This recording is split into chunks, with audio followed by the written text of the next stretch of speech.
espoir. Oh, l'humanité est injuste. Il a été crucifié. Mon Seigneur Jésus a été crucifié. Il a été crucifié. Le Prince de paix a été crucifié. Il a été crucifié. Le roi des rois a été crucifié. Il a été crucifié. Le Fils de Dieu a été crucifié. Les gens ont choisi Barabbas par rapport à mon sauveur. Les gens ont choisi le malfaiteur par rapport au bienfaiteur. Les gens ont choisi le criminel par rapport au sauveur. Quelle injustice, quelle injustice, quelle injustice, quelle injustice. Il a été crucifié.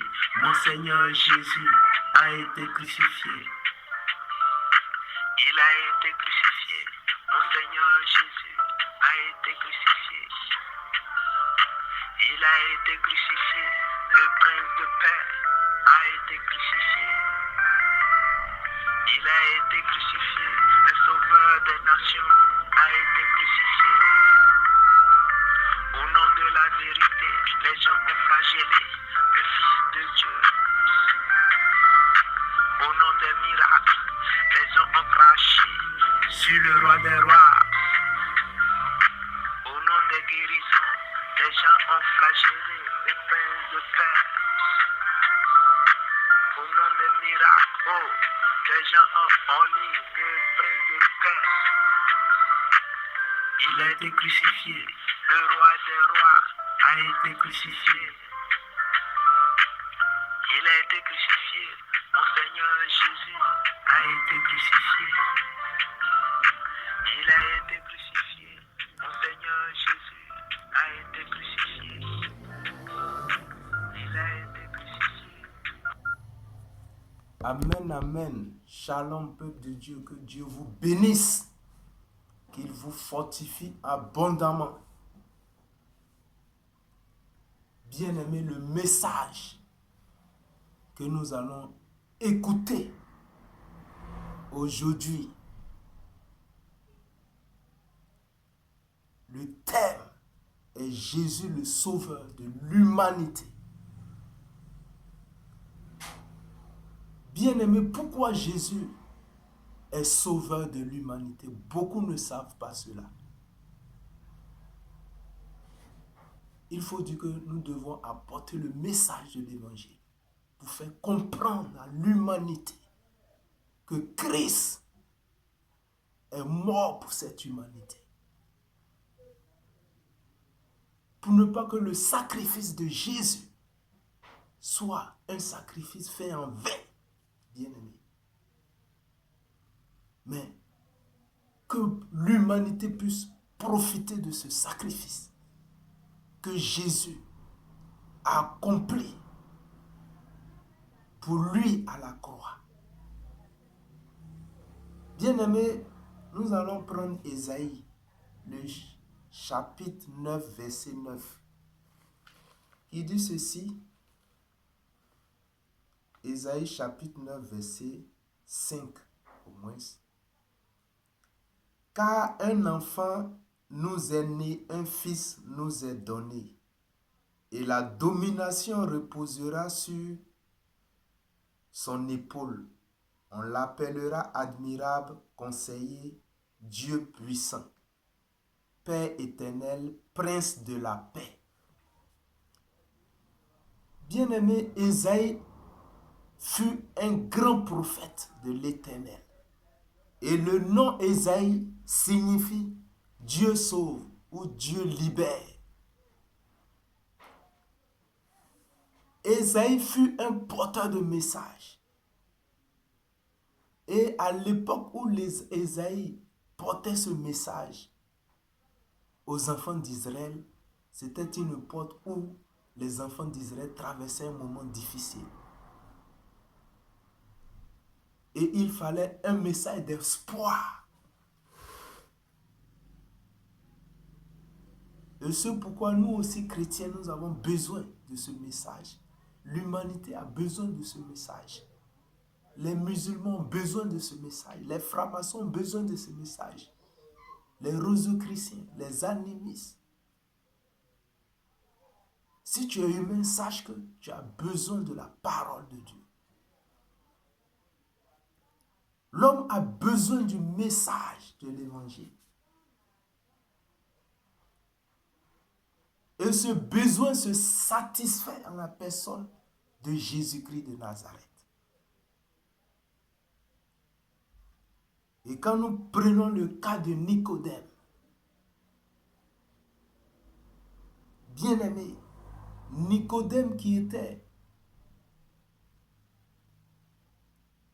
un intellectuel, Nicodème qui connaissait la loi de Dieu, mais Nicodème était limité en ce qui concerne la connaissance de Jésus-Christ de Nazareth. Et nous tous, nous savons l'histoire de Nicodème. Nicodème est allé dans la nuit voir Jésus pour que Jésus l'explique les Écritures réellement.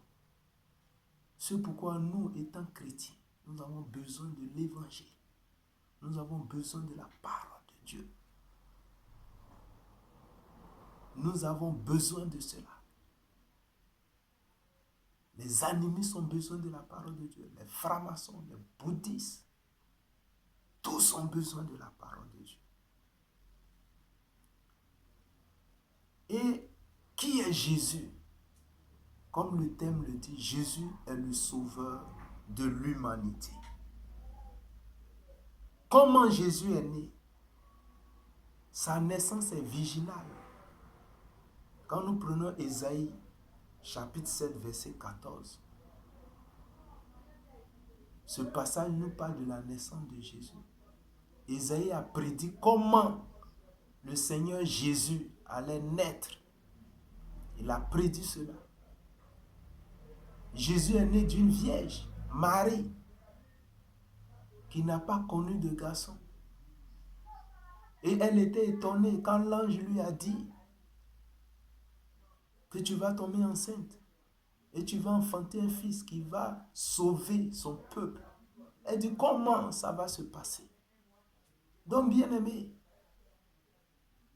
ce message s'adresse à toi, toi qui as des problèmes d'enfantement. Jésus est capable. Jésus est capable. Jésus est capable. Jésus est capable de te libérer.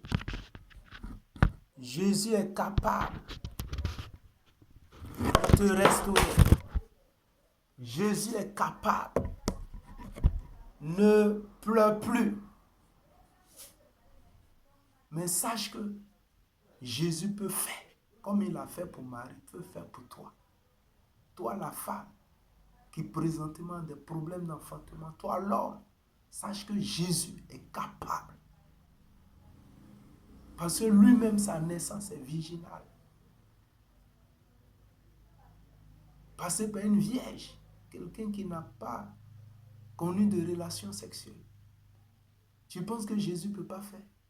Jésus peut te donner des enfants. Donc, crois en lui.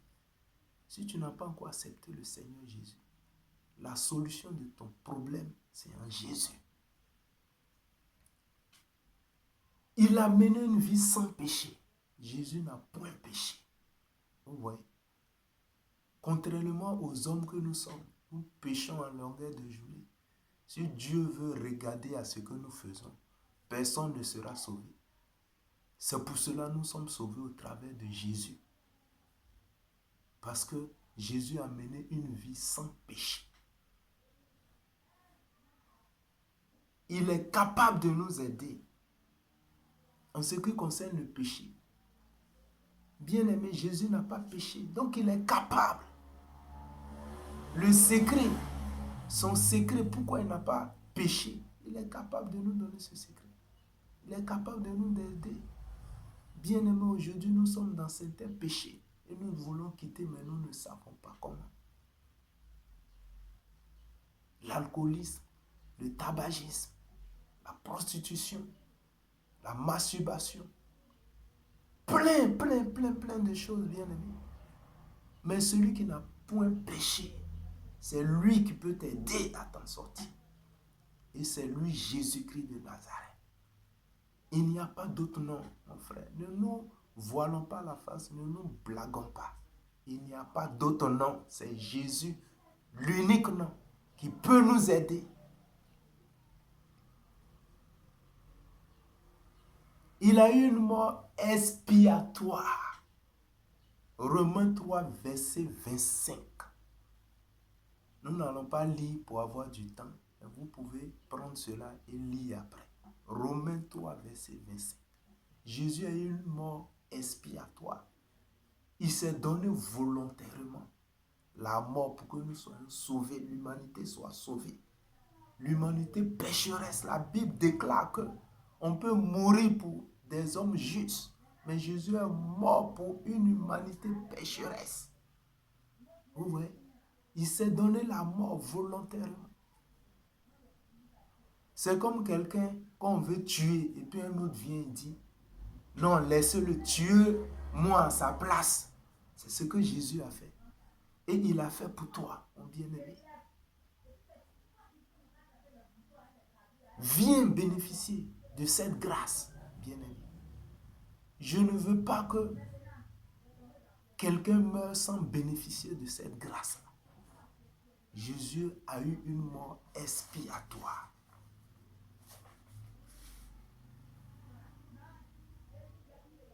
Jésus a été ressuscité. Il a été ressuscité. Matthieu 28, verset 5 à 7. Il est ressuscité des morts. Les pharisiens ont pris des gardes pour mettre à côté du sépulcre, croyant que les disciples de Jésus vont aller mentir, raconter par-ci qu'il est ressuscité parce que Jésus a prédit sa résurrection. Et les gardes eux-mêmes ont vu. Ils sont allés dire aux pharisiens que cette affaire de Jésus là, c'est la vérité, ce qu'il nous disait là. Il est ressuscité. Son corps là, on n'a pas vu ça. Il est ressuscité. Et qu'est-ce que les pharisiens ont fait? Ils ont donné de l'argent, une fausse somme aux gardes là, pour ne point dire que Jésus est ressuscité, pour diffamer l'information, mentir. Bien-aimés, lisons la Bible, nous allons voir.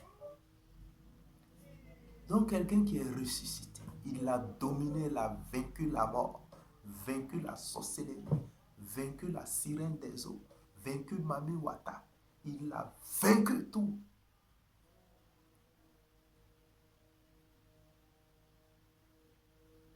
Donc, donne-lui ta vie. Fais-lui confiance. Il va te donner la capacité de vaincre la mort, la capacité de vaincre les démons. Jésus est puissant. Son ascension, il est monté au ciel devant ses disciples, les témoins oculaires. Jésus est monté. Il a donné ses derniers ordres aux disciples pour dire allez partout annoncer l'évangile, baptiser, enseigner. Et il est monté. Acte, on peut lire dans Acte 1, verset 9 à 11. Jésus est monté au ciel. Et il a laissé la mission à ses disciples. Aujourd'hui, il y a eu des générations, eux, aujourd'hui, nous sommes là. Et ce lourd fardeau-là, nous devons le porter et prêcher l'évangile. Ça n'a qu'à être comment, on est dedans, on est déjà né. Abi, on est déjà né. affaire de Jésus, on est dedans. Le monde doit être gagné. Son intercession. Jésus intercède jour et nuit. Et auprès du Père, il intercède. Pour ses enfants, pour l'humanité, il intercède, il prie. Nous pouvons voir cela dans Hébreux, chapitre 7, verset 25. Jésus intercède. Il prie. Christ même s'est demandé, est-ce que quand il va revenir, il va trouver la foi sur terre? Est-ce qu'il va trouver encore des chrétiens, des hommes de Dieu? Des gens qui le craignent sur terre? Bien-aimés, viens à Jésus. Peu de Dieu, lèvons-nous, prêchons l'évangile. Prêchons l'évangile. Jésus va nous aider. Bien-aimés en cela. Son second avènement, il doit revenir chercher son église. Bien-aimé, Apocalypse 22, verset 12 à 20. Jésus doit revenir. Coûte et coûte. N'écoute pas ce que les gens disent. Oui, je reviens de Jésus. Jésus va revenir. Si Jésus n'est pas revenu à ton époque là, sache que tu vas mourir. La mort aussi, c'est une venue de Jésus. Jésus va revenir. Il reviendra chercher son église. Donc, bien-aimés, faisons tout. Faisons tout. Si nous sommes chrétiens, que nous sommes dans certaines choses, faisons tout pour quitter. Soyons conscients de ce que nous faisons. Faisons tout pour quitter. Pour ne pas que le Seigneur nous surprenne. Bien-aimés, ce que je dis, ça va de moi-même. Moi-même, je suis là, m'organiser, faire tout pour ne pas que Jésus vienne me surprendre, ou la mort vienne me surprendre. Pour me mettre en règle devant Dieu. Pour régulariser ma situation, régulariser tout. Donc, fais de même. Pour ne pas que Jésus nous surprenne. Il va venir, la Bible dit qu'il viendra comme un voleur. Ce serait dommage que Jésus vienne nous trouver dans des bélodromes, dans des boîtes de nuit, dans une situation. Oh, ce sera déplorable. Donc, bien-aimés, faisons tout. Que Dieu vous bénisse. Que Dieu vous fortifie. Le cœur du Seigneur saigne quand il voit l'humanité l'a payé un grand prix et nous n'en avons pas bénéficié de ce prix, son cœur saigne. C'est pour cela que nous prêchons. Nous n'avons pas reçu ce ministère parce que nous ne venons pas sur Internet prêcher parce qu'on veut se faire voir, on veut une notoriété, une popularité quelconque. Mais c'est pour apporter l'évangile à l'humanité. C'est pour parler de Christ. Que Dieu vous bénisse. Amen.